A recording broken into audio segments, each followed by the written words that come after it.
Welcome everyone. I'm Dr. Adriel Boals of Hobnob Games. This is the second tutorial in our intermediate series, and today we're going to be talking about levels of thinking. As always, you can find us at hobnob.games. So today we're going to be talking about levels of thinking. Levels of thinking is a concept that was first introduced by poker pro David Skalansky. And David would suggest that there are multiple levels at which poker players think about and understand poker that is the basis of their strategy. So at the base level, we'd have level 0 thinking. And at level 0, that means there's no thinking going on whatsoever. I kind of just refer to this as drunk poker. The person is just distracted, they're drunk, they're just literally putting no thought whatsoever into their poker strategy. Level 1 thinking is asking yourself, how strong is my hand? So you look at the two cards in front of you and ask yourself, is this a strong hand? If I have deuce 7 offsuit, my hand's pretty weak. I'm probably going to fold. If I have pocket aces, I should raise. So in this scenario, the strength of the hand is the only factor that the person considers. So, for example, this is a quote that I've heard many people say at the poker table. So I'll literally hear poker players sometimes out loud say, as they're thinking about calling a bet, they'll say, well, the bet is $50. I have a $20 hand, but I don't have a $50 hand, so I fold. If I ever hear a player say this or something like this, I immediately know this player is a level 1 thinker, because the only factor that they're using in making their decisions is how strong is my hand. So strength of hand is the only factor that is being considered by the player. Level 2 thinking takes it one step beyond. Of course, we're going to continue the piece of level 1 thinking, but we're going to add on top of it. So we're still going to consider what's the strength of my hand, but we're also going to consider what cards do my opponents hold. You know, so for example, someone might think about the starting hand chart that we've been talking about, and go through and think about all the possible hands that their opponents could hold. When you're doing this, you're engaging in more level 2 thinking. So for example, a person might have a thought, and I very seriously doubt they will ever say this out loud, but they might have the thought of, let's see, the bet is $50 to me. I have a $20 hand. I don't have a very strong hand. However, given the information I've gathered thus far about this hand, there's a very high probability that my opponent doesn't have a $50 hand either. This is likely a bluff, because the person has thought about what cards was my opponent possibly holding. So instead of folding, I should consider re-raising to make my opponent fold. If someone has this or a similar type of thought, this is what we're talking about engaging in level 2 thinking. Thinking about not only the strength of your own hand, but the potential strength of your opponent's hands. So let's walk through a hand example that would talk about some level 1 and level 2 thinking. So this was a hand, I actually was not involved in this hand. I just watched this hand play out between two other opponents at my table. But this was at the 2016 World Series of Poker at the Rio Casino, playing at a cash game table, specifically a 2-5 cash game. And in this hand, you know, the pre-flop action doesn't matter that much. There was a raise pre-flop and 3 callers, and then going to the turn, we were going to, it was heads up. So we're heads up on the turn, and there was $235 in the pot. The board at this point was the queen of spades, 10 of diamonds, and 4 spades. So queen 10-4 with 2 spades.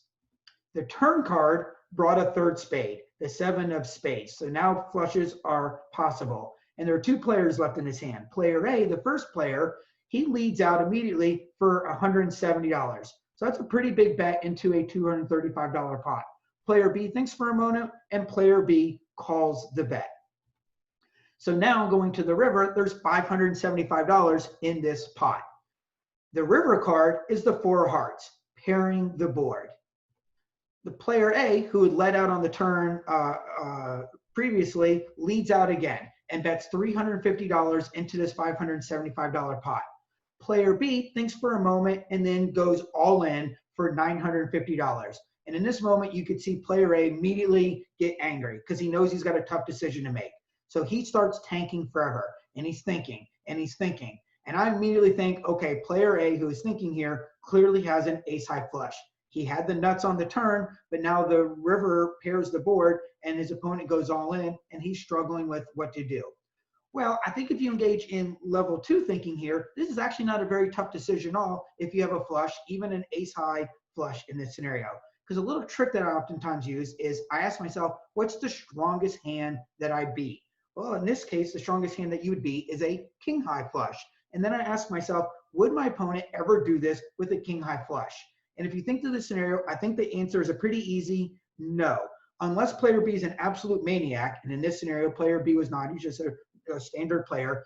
I don't think a person with a king high flush does not go all in because their player is afraid of ace high flushes and boats in this scenario, and full houses. So I think if player B calls this scenario, I think player B rarely ever folds their king high flush, but I also think they rarely ever go all in as their action here. So I think if player A thought it through in a level 2 thinking, it's actually a pretty easy fold. However, player A, I think, is just struggling between a level 1 and level 2 thinking, because player A eventually calls and it immediately shows the hand that I thought he had. He had an ace high flush. And player B then turned over pocket tens. He'd flopped a set and then got a full house on the river. And player A immediately, he's pissed, he's angry, he slams his cards down in disgust and starts berating player B as the luckiest player on the planet. So I think player A here actually is good enough to engage in some level 2 thinking. I think he actually gave some thought into, does the player have a full house? And that's why he struggled so much.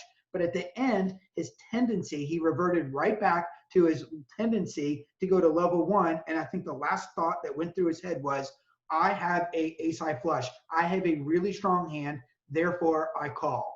And that type of thinking was very costly for him in this scenario.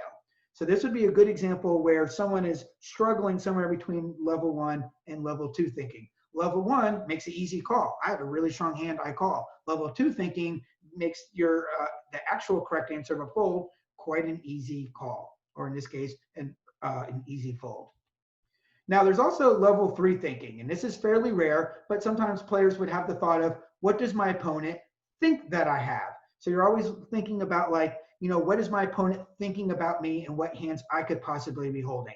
Level 3 thinking is really important. You rarely ever see it at 1-2 and 1-3 tables. You'll see some players at 2-5 games do this, and at 5-10 games, this is much more common. So what does my opponent think I have? If you have a good idea of what your opponent thinks that you have, it gives you a number of advantages. 2 of the main advantages would be, 1, you are able to recognize good bluff spots. Maybe you have a weak hand, but you think that your opponent thinks that you probably have a really strong hand. Maybe that you've been playing the hand in a way where you were playing it as if you have a really strong hand, and your opponent's probably convinced of this. Maybe you have a really good bluff spot here. Or on the opposite end, maybe you've been slow playing the hand, or for whatever reason, you think that your opponent thinks that you don't have a very strong hand, when in fact, you have a very, very strong hand. If you understand this, now you can value bet bigger, knowing that you can make very large bets and your opponents will probably call thinking you have a weak hand when in fact you have a very strong hand. So if you can engage through these levels of thinking and move up from levels, hopefully you've never been playing at level 0, but moving up from level 2 to even up to level 3, I guarantee it's going to vastly improve your poker win rate. And if you stick with me through these poker video tutorials, you'll get much better at moving up from levels 1 to 2 to 3.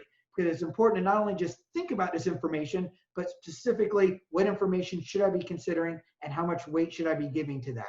These are the types of topics that we'll be covering in this intermediary series.